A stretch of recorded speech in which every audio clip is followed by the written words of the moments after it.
Come on, come on. Woo.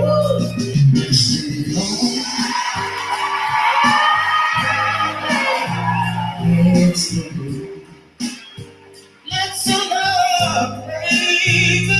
Let's get it on. Sugar, let's get it on.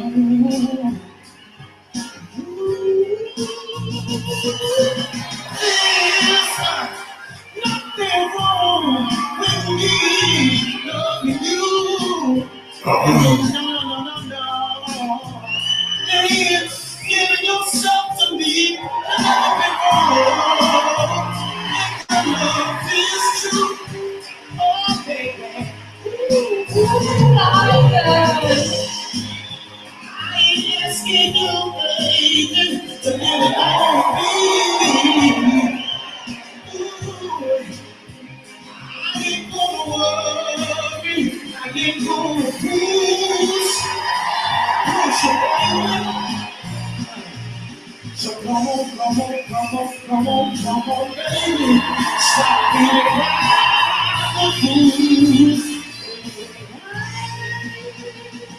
Let's get it on. Yeah, yeah.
Hey, how are you doing? It's 7 p.m. and we're going to get it started now.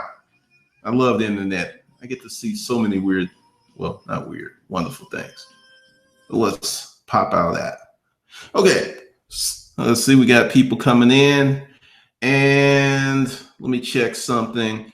Don't know what's going on with the Google Hangouts in the terms of the comments, because that's not me making the comments, disabling the comments on the watch page. I don't know what's happening with that. It's kind of crazy. And let's see, let's jump in there. Yep, comments are disabled. The link I sent to you is to the watch page. You can leave comments there. I will just answer them in the video because I cannot answer. I don't, the way they're set up, it doesn't work like that. All right, so like I said, 7:01. I know you got stuff to do, so let's get busy. Now, 30 days to $2,500 per month or more. Fast Start is for physical products. Really, I shouldn't. I'm going to rename it and just call it 30 days to $2,500 physical products, because you know, you've got your discussion board and your course overview. Yeah, selling stuff online, a few things in there. Really don't have to worry about that. So what we're going to do, just like I said, just jump right into it. Everyone at some point has to learn how to sell something. At some point, you will be pitching a concept, a project, or in the case of, if you're want to get married, you will be pitching yourself to your prospective spouse. If you think of a date as a job interview, and I know that's not romantic and no one wants to look at it that way, but really that's what it is. And selling, if you understand what you're doing, will make the job interview go much smoother. Because what's one of the first things about selling? Learning if you have a qualified prospect. So if you want to get married and you're dating someone who clearly doesn't want to get married, you are messing around with an unqualified prospect. If you're selling cars and you sell BMWs and your prospect has said, I want a Mercedes, you're dealing with potentially an unqualified buyer because this person wants a luxury vehicle. If you can sell that person on the benefits and features of the BMW, they may buy. There's a little nuance there. But essentially, if you're selling correctly, you are not pushing something on somebody. What you're doing is exchanging resources. They may have money, you may have a product. They may have money, you may have a service. They may have money, you may trade something for their money. It's an exchange of resources. That's what selling is, fulfilling needs. If you look at it from that perspective, then it's cool, it's great, it's fun. I'm proud to be a salesperson because you're taking this course. And I know that if you do the work, you run through the exercises, you will make money. That's a great benefit. And I would be proud to say, hey, I sold this course to Joe, and Joe is now making $2,500, $3,000, $4,000, $5,000 a month because of this course. That's something to be proud of. But if you are like, hey, I just want to go on Amazon and regurgitate some of the stuff that I've seen on Amazon, sell it here, sell it there, that's no good. That's no good. I'm giving you the concepts and the principles and the things that I use to make a living to help you learn how to sell stuff online and offline. Now, it's really important for another reason. If you can master, no, let's just back away.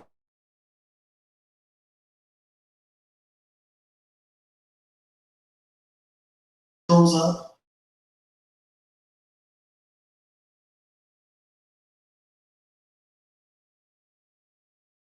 You want to get a job, or you add a series.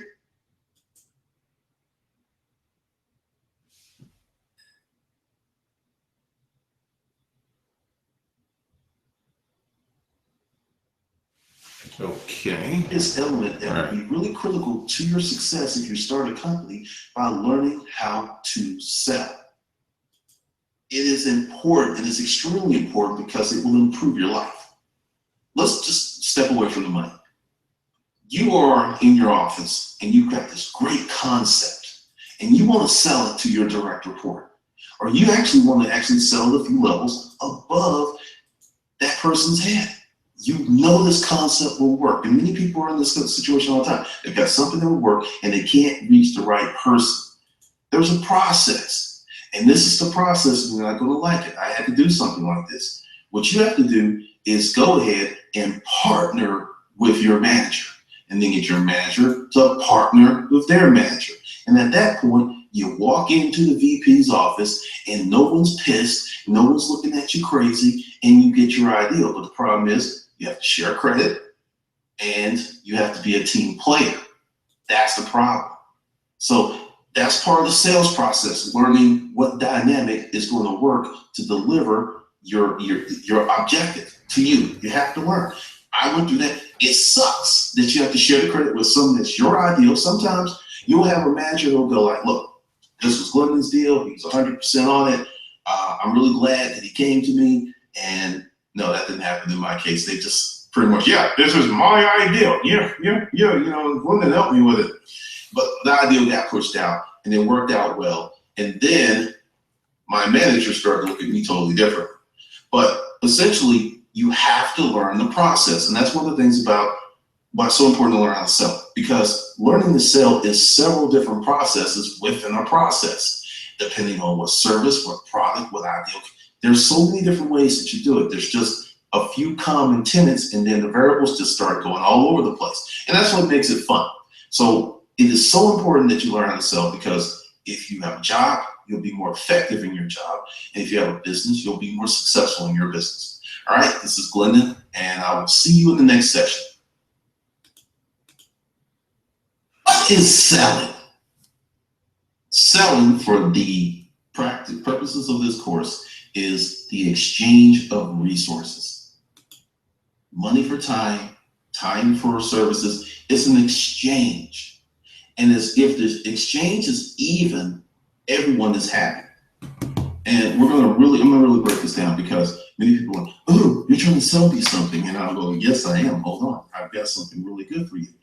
It's some lotion for those ashy ankles. But that's being crass. And I actually said that to a prospect in her office. I'll tell you the story real quick. And it will drive home some of the points that I'm making. And she was like, she looked at her ankles and she said, oh my God. And I said, hold on, I'll be right back. I went to my car. I had this stuff. At the time, Mary Kay had this wonderful lotion. It was great. And girl, yesterday, she left it at my place and I used it and got to the point that I was actually buying it for the Mary Kay lady. So I went to my car and I actually had a brand new unopened box of this lotion. I go back to her office. I take the lotion out. And I said, this is for you. And she's like, I've never used that before. And if you know, women are real picky about the stuff they put on their bodies. So hold on. At that point, my hands had dried up a little bit, but I used it before. But they were took out a little bit. And so watch this. Took out a little bit, just a dab, and just worked it in, and took the lotion, put it on her ashy ankle, and I'm massaging it and everything. And the whole time I'm massaging this, I am selling not the lotion, but the other thing that I was supposed to be selling. So her boss comes in, and first of all, she's got like this kind of halfway glass office. So he walks in, he sees that I'm doing something, but it's nothing. It could have been inappropriate, but there's glass back there. So I'm rubbing the ankle and everything and talking to him. And he comes in, then I start pitching him. I got her ankle. I was like, look, see, just like I got rid of those ashy ankles, I am going to help your company achieve their furniture goals. And everyone just kind of laughed, right? And then we went to lunch and we got back and she says, you know what? I'm really tired of dealing with this. The massage was great. Where do I sign? So essentially, sales is solving pain. Exchange of resources, solving pain, solving problems. If you look at it from that vantage point versus I'm just trying to push something off on somebody, if you're like pushing something off on someone, you're not actually selling anything. You're trying to get rid of something. You're just like, here, have it. Just take it. I don't even want to deal with this stuff. That's not selling. That's pushing off. That's Bogart. Selling is solving a problem, fixing pain, and exchanging resources. So if you really, and I want you to say that, selling is an exchange of resources. And I want you to look at money's a resource. Many people look at money as power. Money is a tool. It's a resource. Time is a resource, the most important resource that you have.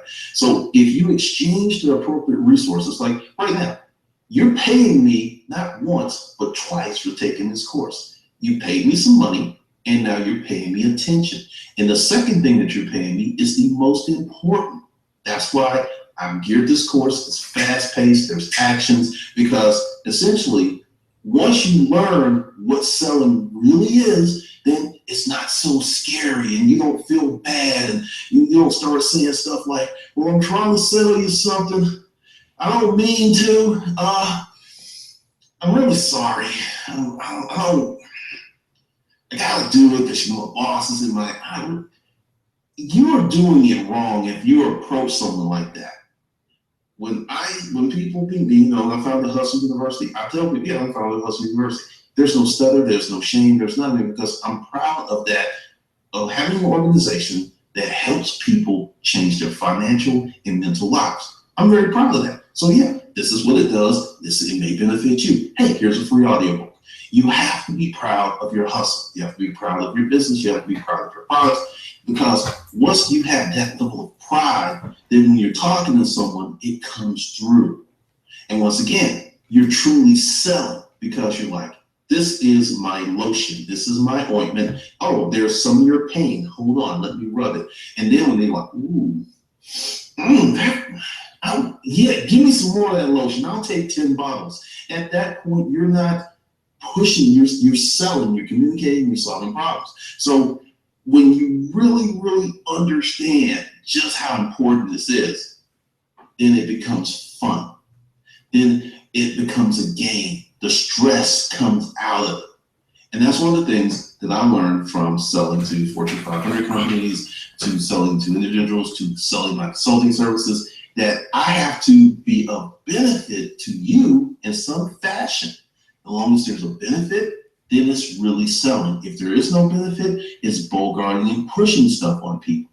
And that's something I don't do. On my YouTube channel, I was like, look, if you don't like the fact that I use profanity, if you don't like the fact that I am going to sell you something, I am Glenn and Cameron, I have stuff to sell, I want you to buy it. If that turns you off, you're an unqualified prospect and you shouldn't come to my channel. There's no harm, there's no shame, there's no foul. You shouldn't come to my channel. You're unqualified to be here, so go. And that's just being real. And once you get to that level, then you will sell more, because everyone's not going to buy what you have to sell, because you are mismatched. You have something, but they don't need it. So it's an unqualified prospect. But if they need it and you know what you're doing, then it's just nothing but lotion on ashy ankles.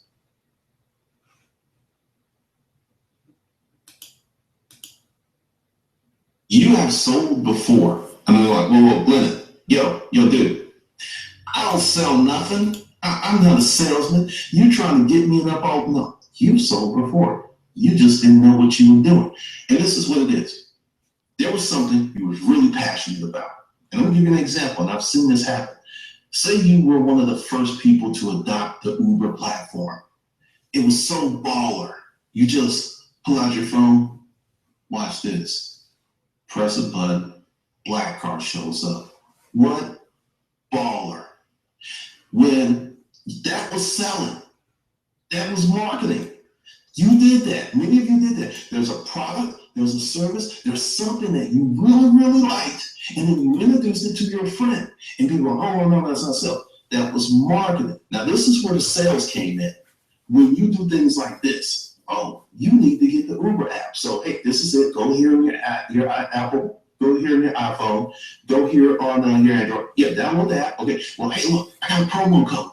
You can get a free ride. It's so dope. Or put it in. You close the deal. Now let's really deconstruct that process. Number one, you really liked what you were selling. You appreciated it. You thought it was a great deal, and you wanted to share it. So then you do the marketing. You become an evangelist. It's like, hey, yeah, this is awesome. Hey, those cookies. Go down the street. This little old lady, I don't know what she does, but on Thursday she makes the best cookies. That's marketing. People go, oh, it's word of mouth. Now the thing is, word of mouth will only get you so far if you are like Uber. Uber's running into that problem right now. They've got this word of mouth, but there's certain market segments that they're not getting because they don't even know Uber exists. But that's a whole other video. But essentially, you have sold something, but because you like the product, you had full confidence in the product, you didn't see it as selling. So let's deconstruct that and really look at it. Once again, if you like what you're selling, have confidence in what you're selling, you have no problem recommending it to someone. That's the deal. So if you reverse engineer that process of maybe there was an app, maybe there was a restaurant, maybe there was a certain massage person or Uber, or you're just like, oh, this is so crazy. If you replicate that process in energy into your product or your service, then you will be very successful selling it. Now, let's talk about if you have a dog. A dog is a product or service you have to sell, but you're not particularly happy about it. It happens. When I was in the storage auction business, I had several things like this. Didn't like them, didn't want to, but I spent, hey, $500 on that unit, maybe 100, maybe 8,000, not 8,000, maybe 1,000. And that item represented 3, 4, 5, 6, $700 worth of profit. This is what you have to do. You have to find the best features of whatever that thing is. The best features. Go online and sit there and really like it. And this is a simple trick. I was selling a generator for a company. And then, generators are not very freaking exciting. It's a generator. It's big, and there's installation costs, there's removal costs. It's not really exciting. So I'm sitting there, and that was one of the last things I sold for this company. I was just like, how do I sell this thing? Because no one goes up and like, it'd be nice to have a generator today. No one wakes up like that. So I had to find out what are the best features of a generator. I found a company, and I said, look, how would you like to ensure you have no downtime?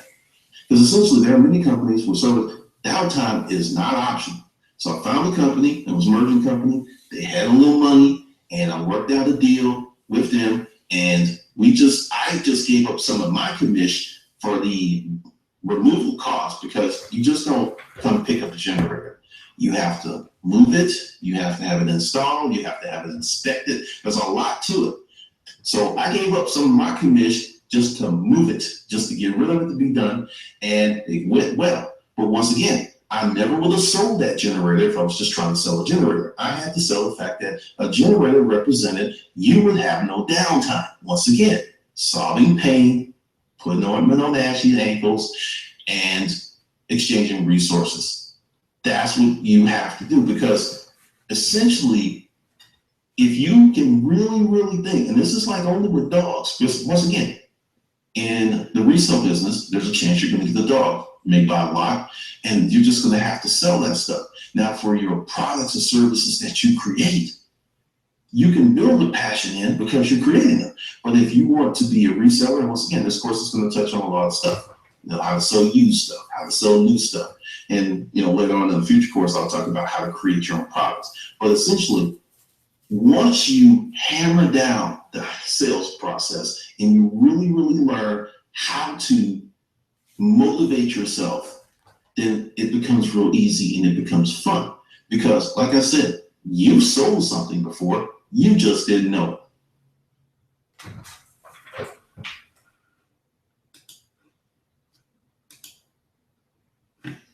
One of the most important things about selling is setting an income goal. Say you want to make $250,000 a year, which is $20,000 and some change per month. Well, what is $20,000 per month? It's $5,000 and some change per week. And what is that? About $800 and some change per day.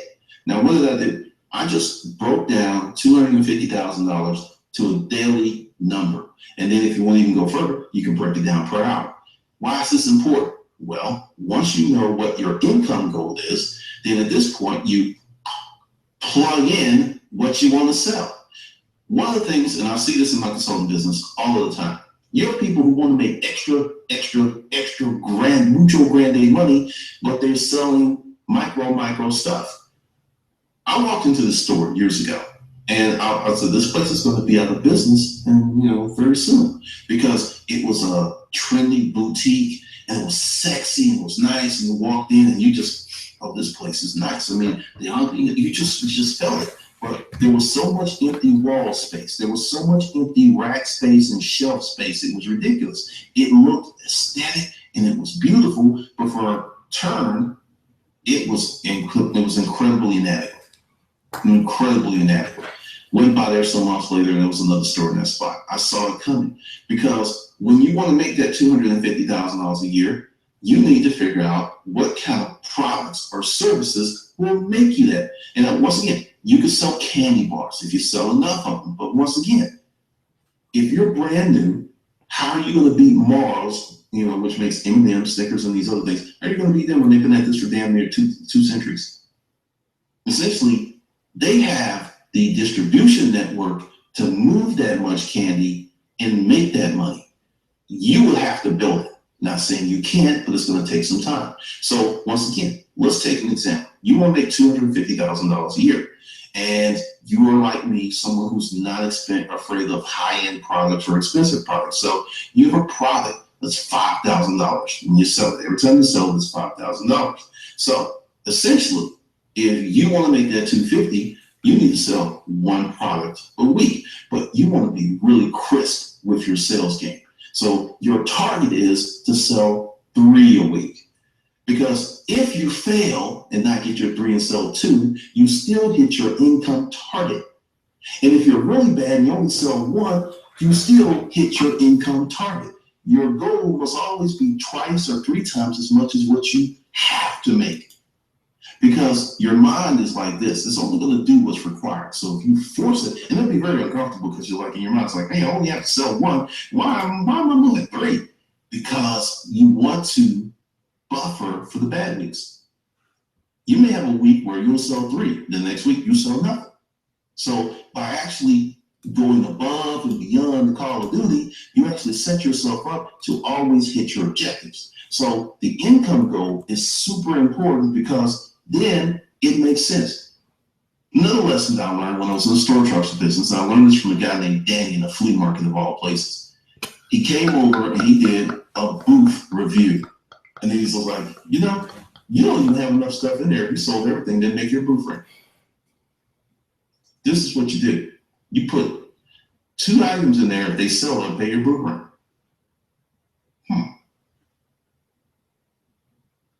So me, I go out to the truck. I bring in 5 items that will pay the booth rent because the booth rent was $150. So I jammed up 5 items that were $150 or more in this booth, and then rented another booth and did the same thing. Left, came back. I had booth rent and profit in one day for both booths. Once again, many of you are trying to make mucho grande money with micro expectations. It's not going to work, and you're going to be frustrated because you're afraid to ask for more money. We'll talk about that in another video. But essentially, the income goal is very important for you getting close to hitting it or exceeding it, because what gets measured gets done. As long as it's just kind of like it's what I like to call a get money hustle. How much money you want to make? Man, come on, I want to make as much money as possible. What are you talking about? I want to make as much money as possible. What the sky is the limit? That's foolish. That's foolish, because you're not giving your subconscious mind and the universe and all these other things that come in to help you make money anything to latch onto. Oh, well, as much as possible could be $5. I mean, you really are setting yourself up for failure by refusing to set a firm goal. And I know why you don't want to set the firm goal. I understand. You may not get it, and you'll be heartbroken and despondent, and the world will end. And then they'll come to your castle with torches and pitchforks, and they'll take you away. No, they won't. You just won't reach your goal. And then if you're really crisp and smart, you'll go, okay, I didn't reach my goal because I didn't do this. And you'll take that information and learn from it and reset your income goal and go at it again. And then if it doesn't happen, you'll take that information, reset your income. You see where I'm going? Because if you continue to get the feedback and you make the proper improvements, you will win. Like in a football game, you'll see a team, the first quarters, they're getting killed. It's like, oh man, it's like, oh wait, that corner is slow. Boom, wearing them out. So they go back and it's like, okay, we can't have a slow corner. So what we got to do is get that pass rusher in. So what we're going to do is this new scheme where the pass rusher should get in 2.8 seconds quicker. Next thing you know, that quarterback that was lighting them up, he's on his back, his jersey's dirty, and he's starting to hear footsteps. He's like doing that pump fake, and he's like, oh, falling down before they hit it. So essentially, when you take the feedback, you change your game plan, you can be successful. And don't become despondent or hurt or the torches, they're coming to get you. No, that's not happening. Most of your worst fears really don't happen. So essentially, take the information, set your income goal, and if it doesn't work out, sit down, deconstruct why it didn't work out, apply more effort, and keep going. Because the income goal is very, very important. Do you realize that most people go through life and never say how much money they want to make in life? Never ever think about it. Just as much money as possible, and they're actually so far from their potential, it is not even close to fun.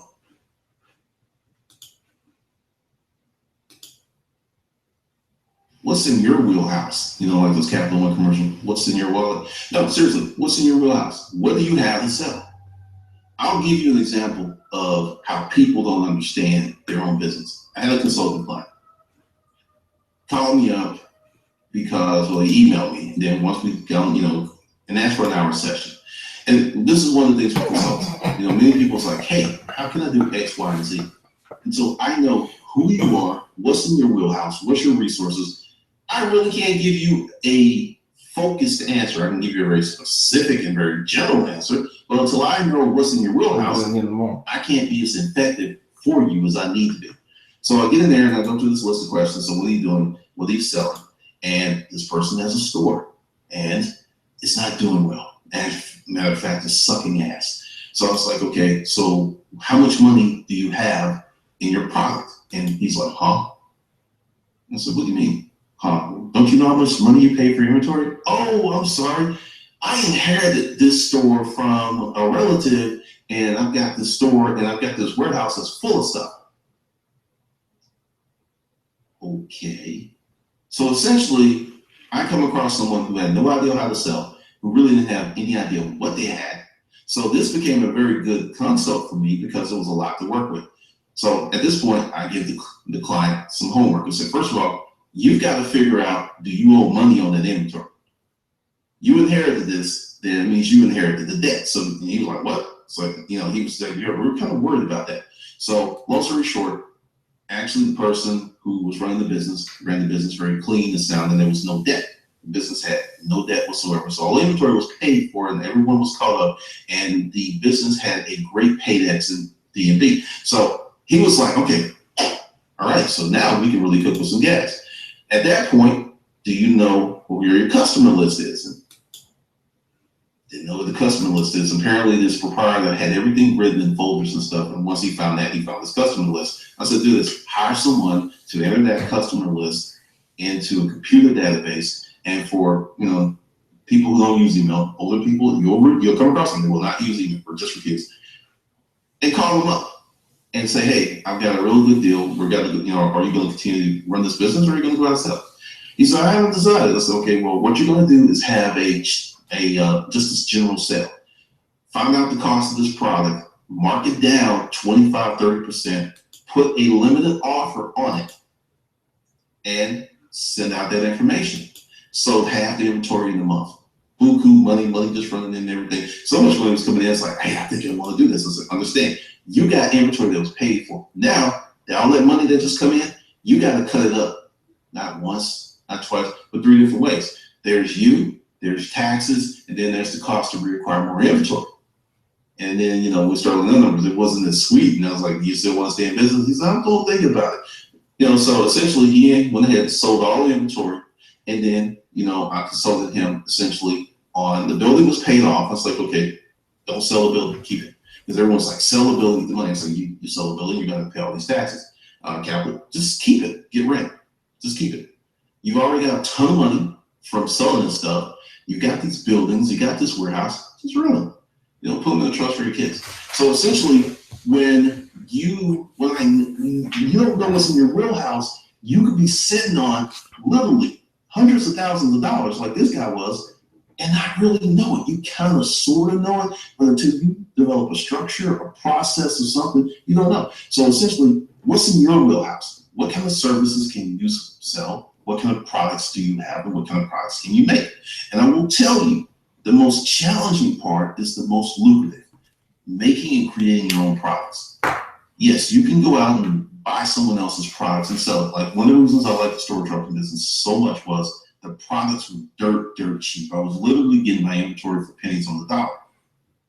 Buy a unit, $500. There's 2,000 pieces when you include the clothes in there. So if I average $1 per piece, that's 2 G's. That's 4 times what I spent. And that's how we structured our store trucking business. We went on a piece count because I estimated, because some units, there were so many things you couldn't count it all. It was just ridiculous. But essentially, by knowing what's in your wheelhouse and your income goal, then you can come to a clearer picture of what you should sell.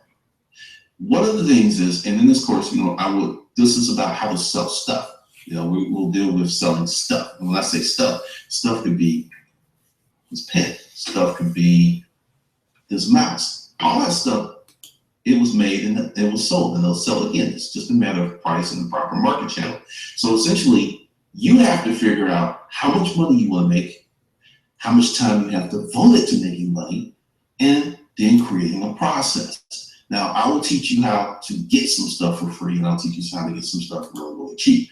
But Essentially, before we get to that section, and this is your first task for the day number 1, what's in your wheelhouse? Create a list of your services that you can provide. I don't care, just go wild with it. And also look around. What do you have to sell? If you have a house, I guarantee you probably have anywhere from $500 to $3,000 worth of stuff laying around your house that you don't even need, that you can sell and realize instant cash this weekend. Just really ask yourself, what's in this house that I really don't need, really don't care about? Take that stuff and put it in a room. And then, do not do this, because you're going to slow it down. And you typically, when you group your activities, like, all right, I'm just going to acquire stuff, it's going to go much faster, because if you acquire, you go online, you start researching, you're going to move much slower than you really should. So go around your house and just pick a room, and just like everything that you don't need, don't care about, just stack it in that room. Once you've gone through the house 2, 3, 4 times and found everything, you may shock yourself. Some of the stuff you'll find like, oh my God, this has been here for 6 years. I forgot all about this. Get rid of it. Once you do that, then you can go to Craigslist and eBay and start estimating. Once again, estimating potential value. Because I say potential value because until $1 crosses your hand, you really don't know what it's worth. You can assume it's worth this. You may have a sofa, and the sofa sold for $500. Then all of a sudden, this new imitation sofa that's in the stores is selling for $450 brand new. You're not going to sell that used sofa for $500 anymore. And marketplaces turn just like that. So that's why I said estimated value. Create an inventory sheet, and then start selling the stuff where you need to sell it. I will give you a few warnings. If you have an eBay account and you haven't used it, and you start putting up stuff that's selling very well and making money, chances of you being limited are very good. If you never had an eBay account and you start putting stuff up, because I just got this question the other day, it's like, hey, I got this stuff, I want to sell it, should I get 10 people to go through it? If this person doesn't have an established eBay account with high sales rank, they're not going to be able to push that stuff through that channel. It's just not. And that's one of the things, that's one of the reasons that I don't. And like I said, I know many of you will use eBay, even though I recommend you don't. You will use it. So that's why I'm giving you the information to help you be as successful as possible. So if you got this stuff and the only way you can sell is eBay, find someone with a high sales rank and make a deal with them. Because it's the only way that you're going to be able to move that stuff quickly. Because once again, if your channel is not set up already, you're not going to be able to move this stuff. They're going to limit you and they're going to hold your money. If you're cool with that, just go ahead and sell it. Let your money sit in PayPal for 21 days, and even distribution every 21 days. Some people are cool with that. Also, Craigslist. Craigslist works very well for this type of stuff. And essentially, you just have to, like I said, clear your mind. And also, going back through the first part of this course, if you watch those videos over and over again or listen to them when you're doing your copy, you'll put in different language. Because have you ever seen this ad on Craigslist? Hey, I'm moving. I want to get rid of this shit. I had a dollhouse that I got in a storage unit. Very nice. And I really couldn't get a bead on how much it was worth, but it was very quaint. It was well put together. I do believe it was custom. There was no marks on it. And I was not selling it on eBay because the shipping, because there was just too much potential for something to happen. I put it on Craigslist and I said, how to make your little girl smile. And put it in the toy section, how to make your little girl smile. That was the headline. And I put $850 on it. Had a guy from Tennessee come down and pay $650 for it. And put it in his SUV. Barely freaking fit. For being one of those huge old Suburbans, that sucker barely fit. But he got it up there. And that's one of the power of using words and marketing and thinking outside the box and thinking, hey, I'm not selling a dollhouse. I'm selling happiness and joy. And that's how I sold that for $650. And it will only cost me $80. And there was a lot of other good stuff in there. See, this is part of, once again, selling is the exchange of resources, solving pain, fixing problems. When you look at it that way, it's not that bad. So once again, this is your task. There's actually a few tasks. Once again, go through the house, find everything that you don't want, create a list to sell it. Use eBay, or preferably Craigslist, as Craigslist is robust. Your second list is, what do you know how to do? Create a list of all your talents, skill sets, accreditations, whatever you know. Create a list of that. So you've got a list of stuff you have on hand that you can sell. You have a list of stuff that you know how to do. And you have a third list. Here's a list of what can you make. Maybe back in the day you were a woodworker. Maybe you made leather bracelets or something. Do not leave anything off the list. Do not self-censor. Do not think that anything's crazy. Live in a country where someone actually sold a pet rock and became a millionaire. Think about that.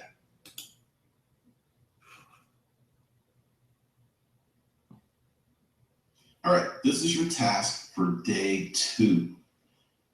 Remember when, what's in your row house? Well, you should have some specialized knowledge about something. It could be anything. It could be iPhones. It could be Android. It could be, there's so many things that you may know about. So identify and isolate what you have special skills in, you know a lot about it, and go into the marketplace and see what kind of components will benefit that skill set. And then start exploiting the marketplace inefficiency. So find 1, 2, maybe 3 items, or do the same thing. Go on Amazon, see if you can find those items really cheap. Now this is another little trick. You can have an Amazon Prime account, which will give you expedited shipping and free shipping. And you can buy items with your Prime account and sell that stuff on eBay or sell that stuff on Craigslist. Now, if you use your Prime account to buy stuff and then flip it back on Amazon, they're probably going to shut down your account. Just letting you know. So don't do that. Buy from Amazon. It comes to you. You send it to eBay, or you put it on Craigslist, or you sell it on Facebook. But do not use your Prime account to buy and flip back on Amazon. And if you see something that you want to buy and flip on Amazon, that's on you, because they will find you, and they will come with the pitchforks and the torches, and they'll come get you. No, but seriously, I'll just probably delete your account and just have to start another. But that's just it. But that's your task. Find out whatever that thing is, the thing that you know about, exploit it and make some cash. All right, this is Glendon. I'll see you in the next session.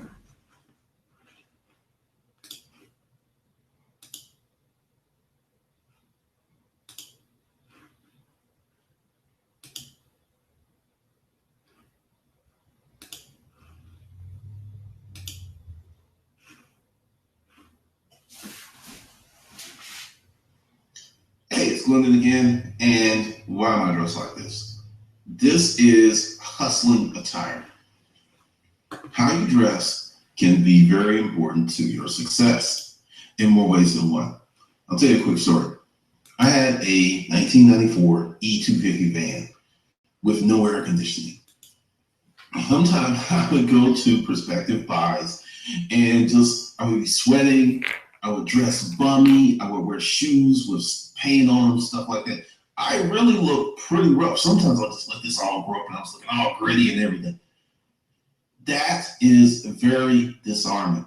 There were sometimes I was walking around with anywhere from $2,000 to $10,000 cash in my pocket looking like that. 2 things. When you're hustling like that, no one thinks you have money, so you don't have to worry about someone trying to rob you if you have a lot of cash. Never even came close to anything like that happening, and I carried a ton of cash because I did not look like money. I was dressed to make money. Think about that. So anytime that you're buying something, you're going on Craigslist, you're going to an estate sale, dress down.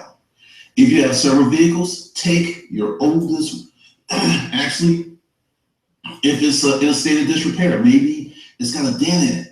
The van had a dent in it near the front fender. Never fix it for a reason.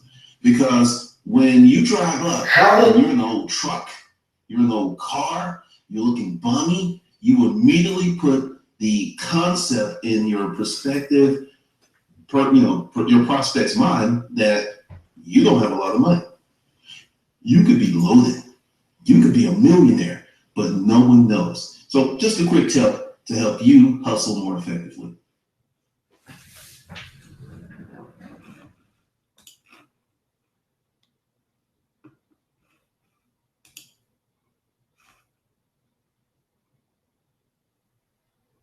A very great place to find stuff and also prep your house for hustling is to clean up your house. And I'm not talking about a cursory cleaning or just picking up or shoving some shit in the closet. I'm not talking about that. What I'm saying is room by room by room. Go through your house. Now, since you're taking this course, I've got some benefits. If you saw on the first overview, there was a cost. But see, if you're actually taking the course and going through the exercises, I have bonuses. That's right. We're like Jeopardy here. So what you have to do is just email me at glendon@hustlerstv@hustlers.tv, and I'll send you a free coupon to how to make $1,000 to $2,000 at your next garage and estate sale, which goes into more detail about this stuff. Because essentially, just a quick overview, you go from room to room. I'm talking about hangings on the wall, everything. Anything that you don't need, you get rid of it.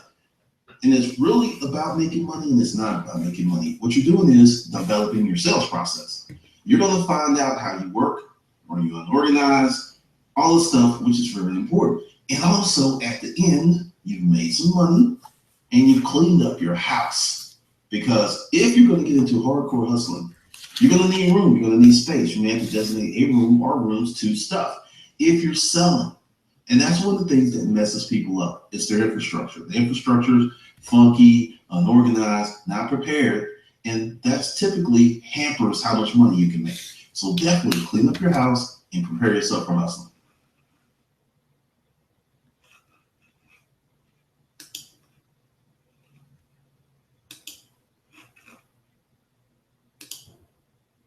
Hey, this is Glendon, and we'll give you some direction on how to handle this section and really your first week. Okay, what I did is upload some things for you. All right, so we're at the 44-minute mark. Let this one go a little longer because there's a lot. Roughly, the course is 4.5 hours. So no, we're not going to be here all 4.5 hours. But what I'm going to do, and before I get into that, I'm going to tell you something else. I am going to do this format for more courses. A lot of people, because people were buying it on Udemy, and they like the speed of it because it was just boom, boom, boom, boom, boom. And there's some special stuff that's coming up in the future.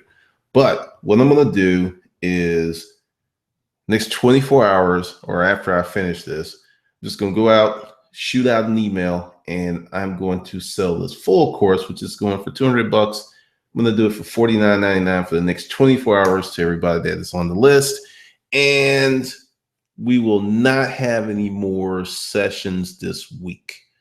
Like I said, I'm going to do 1 to 3 per week. And, tomorrow's Friday. Like, that's the plan. But if something happens, I might do something, but I'm not really planning on it.